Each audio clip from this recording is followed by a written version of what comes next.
अपने प्राणों को रोक कर कोई आज भी उस स्थान पर कर रहा है तुम्हारा इंतज़ार, जहाँ तुमने कभी प्राण त्यागे थे, जहाँ तुम्हारे साथ अन्याय का साक्षी संपूर्ण जगत बना था। वह स्थान आज भी तुम्हारे मिलन की प्रतीक्षा में बैठा हुआ है।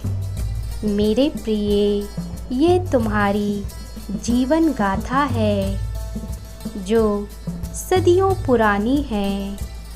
आज उसके कुछ हिस्से मैं तुम्हें बताने जा रहा हूँ, जो तुम्हारा जानना अत्यंत आवश्यक है।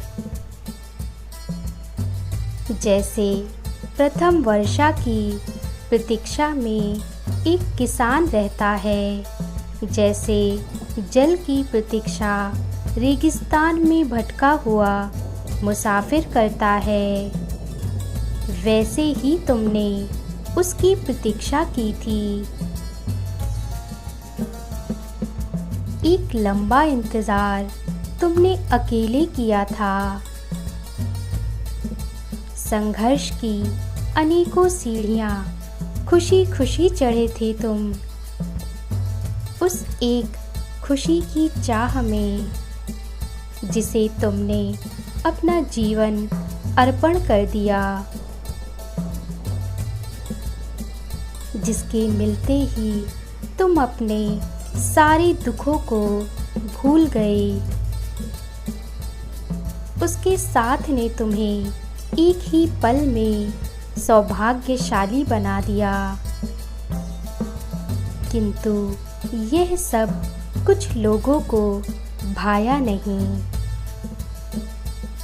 वे तुम्हें उससे दूर करना चाहते थे और अमीर राजकुमार तुमसे विवाह करना चाहता था, किंतु तुम तो सरल स्वभाव वाले अपने उस साथी को ही अपना जीवन दे चुके थे जो तुम्हारी शक्ति था। तुम तो समाज से दूर रह के भी समाज की सेवा करना चाहते थे। इसी कारण उन्होंने तुम्हारे साथ धोखा किया। तुमने कई बार प्रेम परीक्षा दी, फिर भी वह इस कहानी को मिटाना चाहते थे। उनकी साजिश और प्रकृति का न्याय कुछ इस प्रकार हुआ कि तुमने बहते जल की धारा में ही अपने प्राण त्याग दिए।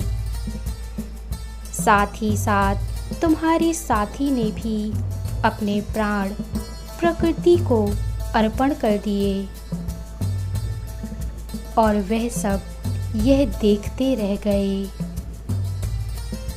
आज भी वह भूमि, वह स्थान तुम्हारी प्रतीक्षा में है, उस मिलन को देखने के इंतज़ार में, जो कभी अधूरा रह गया। फिर हुआ प्रकृति का न्याय और तुम्हें मिला एक नया जीवन,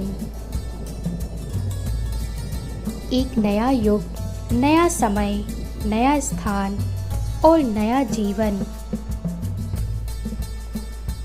उसने भी उसी राज्य में, उसी समय काल में फिर लिया एक बार जन्म, और कुछ विरोधियों ने भी पुनः नया जीवन धारण किया। इस कथा को फिर से बस कथा बने रहने के लिए तुम यहाँ फिर आए हो, उनसे बदला लेने के लिए नहीं, अपितु उनकी सोच बदलने के लिए। तुम आए हो अपने दिव्य मिलन के लिए। तुम आए हो उस स्थान को फिर से प्रेम का साक्षी बनाने के लिए। तुम आए हो सृष्टि को प्रेम उपहार देने के लिए। तुम आए हो जीवन का महत्व ज़माने को सिखाने के लिए। और तुम आए हो उस कार्य को पूरा करने के लिए जो मानवता के लिए वरदान सिद्ध हो। क्या तुम उस कार्य को पूरा करोगे जिसे बस तुम ही कर सकते हो? क्या तुम्हें उस स्थान की स्मृति आज भी है?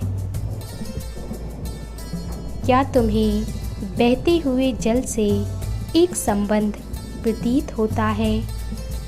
तो यह तुम्हारी ही अतीत की गाथा है।